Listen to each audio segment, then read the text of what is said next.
Hello everyone, welcome back to class. We are on the last part of the chapter Migration. Previous class we learnt about the impact of migration.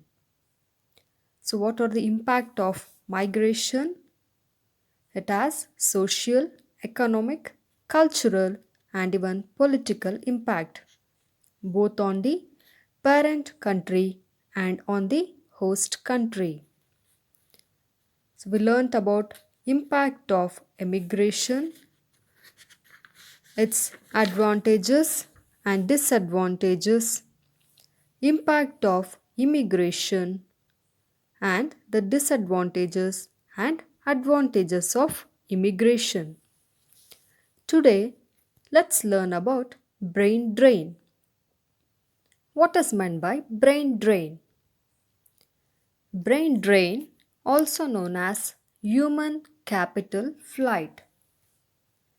It is a term used to describe the migration of a large number of highly skilled and educated people from the parent countries to other countries in search of better work opportunities and higher standards of living. It is a process that mainly affects developing countries. Let's consider India. The countries that receive these highly skilled migrants experience brain gain. So, those countries who are losing these highly skilled persons is known as brain drain. And those countries that receive these highly skilled migrants experience brain gain. These migrants include doctors, engineers, entrepreneurs who are entrepreneurs. They are the persons who sets up business at other countries. Researchers, economists and scientists among others. The economy of the host country is benefited with their expertise and knowledge, while the parent country suffers a great loss. Many Asian, South American, and African countries experience brain drain, while countries like the UK, USA, UAE, Canada, and Germany experience brain gain. In India, brain drain started around the 1950s when there was a large scale migration of talented people to Europe and USA. Highly skilled people found themselves stagnating, that is, they felt like they're very inactive in the developing countries because of the inefficiency in organizations and a lack of jobs and research facilities in India. Hence, India lost a large number of doctors, engineers, scientists, and researchers. Researchers are those who want to research something in different fields. So they also migrated to other countries. Factors responsible for brain drain. Let's see the push and pull factors that are responsible for brain drain. Push factors. Developing countries like India lack the high level of technology, infrastructure, and expertise that is available in developed countries. Some of the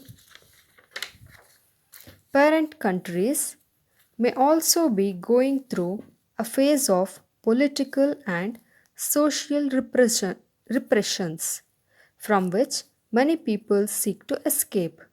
That is, we can see in our country there is reservations everywhere. So only those who are reserved can get high post or they get employment. And others, if they have good skill also, they can't come up. They'll be like stagnant. So because of which they like to migrate to different countries. Here are some factors which are encouraging the skilled people to migrate from their parent country. One is lack of well paying jobs, inadequate educational and research facilities, that is, very less facility in education and research fields. Lack of funding for research. Research field requires much funding, and here funding is very less from the government.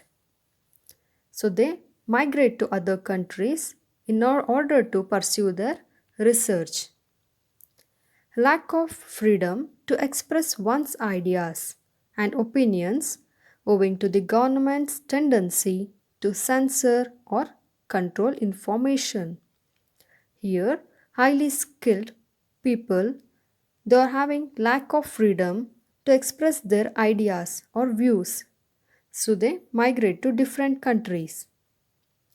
Inefficient work environment, like demotivation and dissatisfaction at the workplace. Which are the pull factors that are attracting highly skilled workers even in the absence of this strong push factors? Higher salaries and better standards of living, advanced research facilities and well developed infrastructure, sufficient funding for research, social and political stability, greater freedom to express ideas and opinions and to gather and spread information.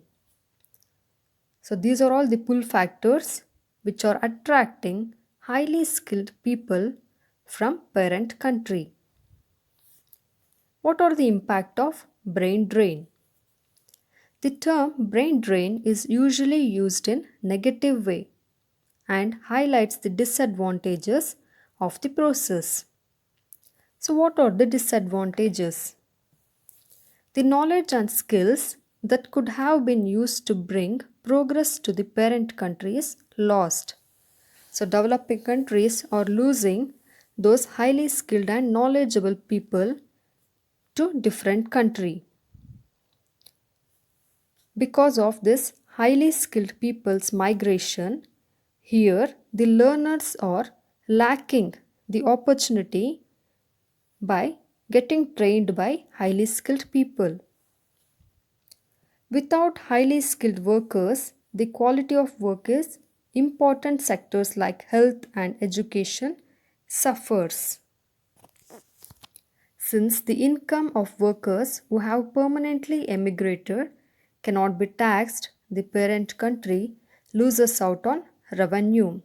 So we all know everyone here are paying tax to the government.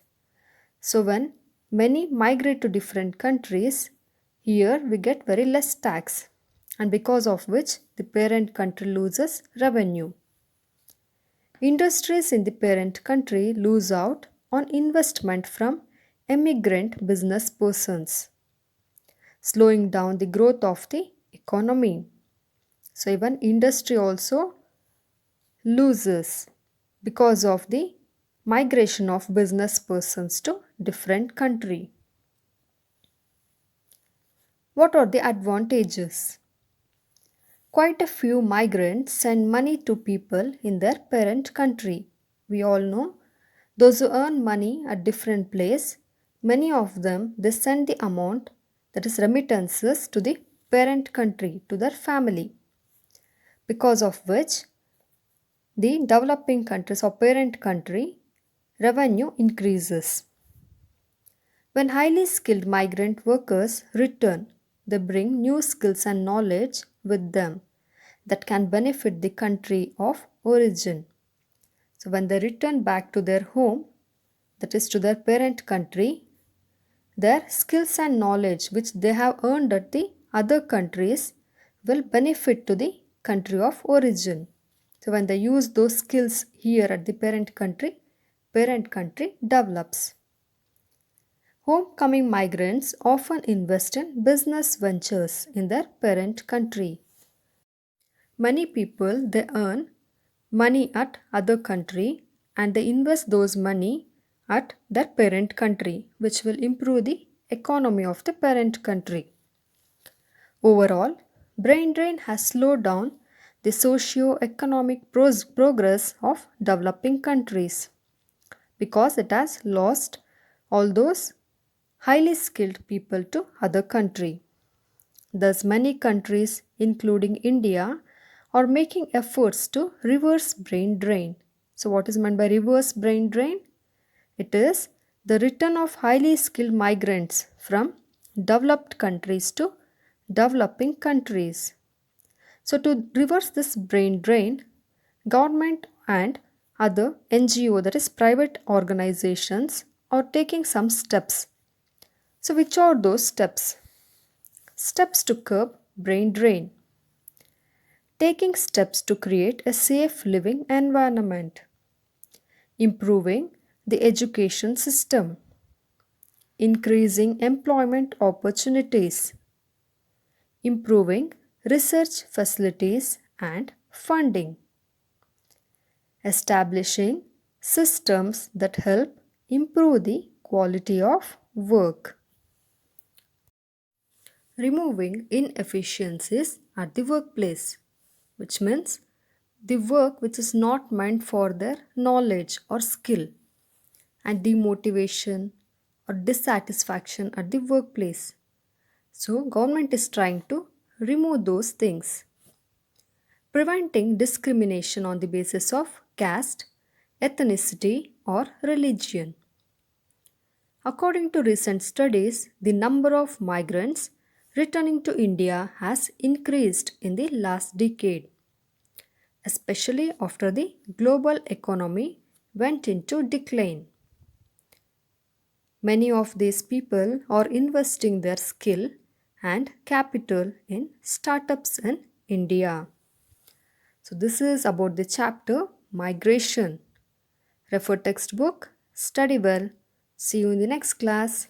Thank you.